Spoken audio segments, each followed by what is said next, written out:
Alright guys, Mr. H Review here, discussing the theory of the Juggernaut ships from Prometheus and their supposed tie-in to the crashed Derelict from the very first Alien film. So a lot of fans out there have been speculating that these particular ships are in fact one and the same. The Alien Covenant trailer in itself did a fantastic job of framing the Juggernaut vessel, which has seemingly landed on the planet Paradise in pretty much the exact same way the Derelict was landed or crashed on LV-426. So it's leading everyone to question, are these the same ships? Now I'm going to kind of out and out say I think they aren't the same, but obviously I'm going to go into explaining why. Of course, that's the point of the video. So the first reason is that this would make the universe of the Aliens franchise incredibly small. We know the Weyland-Yutani Corporation have the ability to terraform and cryo-sleep, and also to traverse vast distances throughout this galaxy and in fact into other galaxies. So they even have the technology enough to, and in their own worlds, build better worlds. So, you know, if these two ships are one and the same, it just closes in the universe, and I mean, it really does diminish the technology and abilities of, you know, said company. So the other reason that I think this isn't true is that it is incredibly convenient. And by that I mean it answers the questions that we've had all along, and straight away.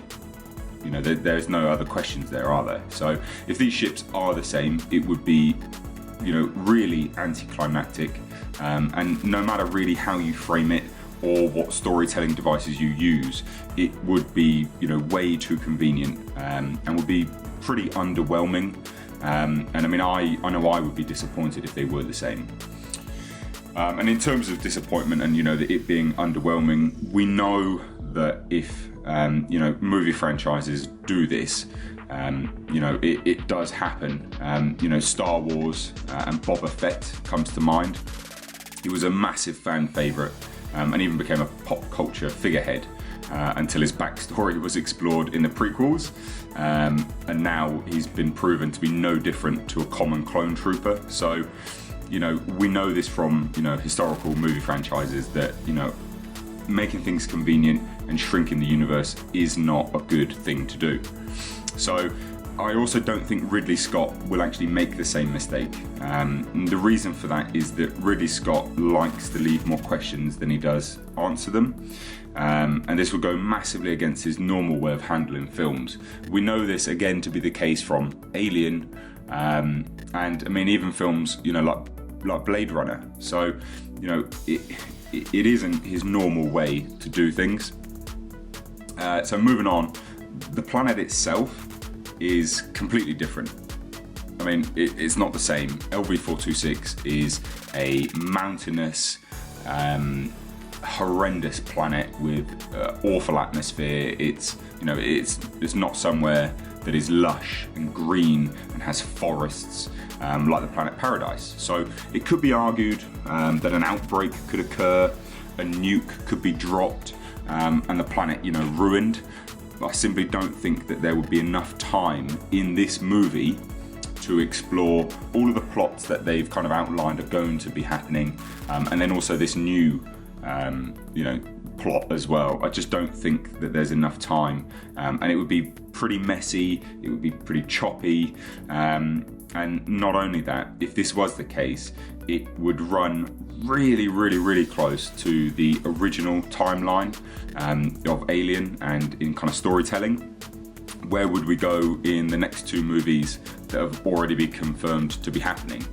I mean, I'm not sure where you would go. I mean, you could write around it, but you know, you've answered the questions and you're pretty much there at Alien, aren't you? So anyway, moving on. So my final point, right, is the Derelict on LV-426 or Acheron.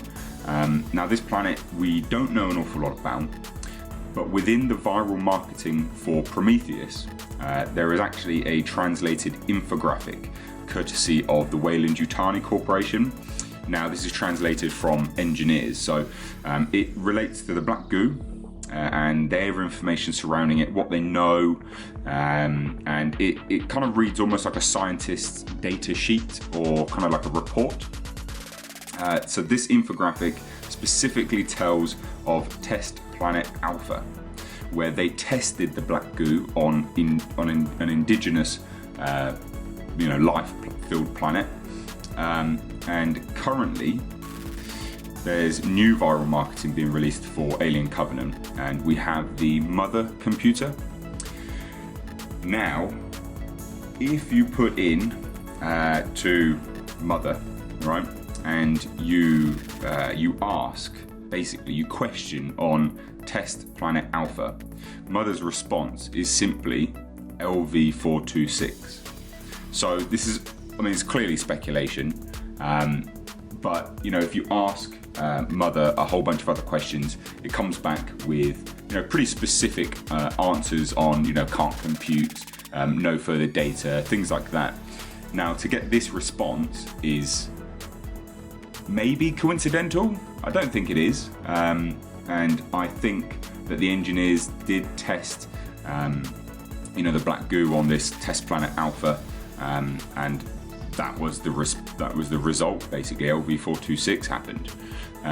So anyway, if you've kind of been enjoying my theory and speculation videos, please don't forget to leave a like, as it does help the channel out. And if you're a fan of the Alien franchise, then please consider subscribing to stay tuned for future videos. And until then, I'll see you in the comment section.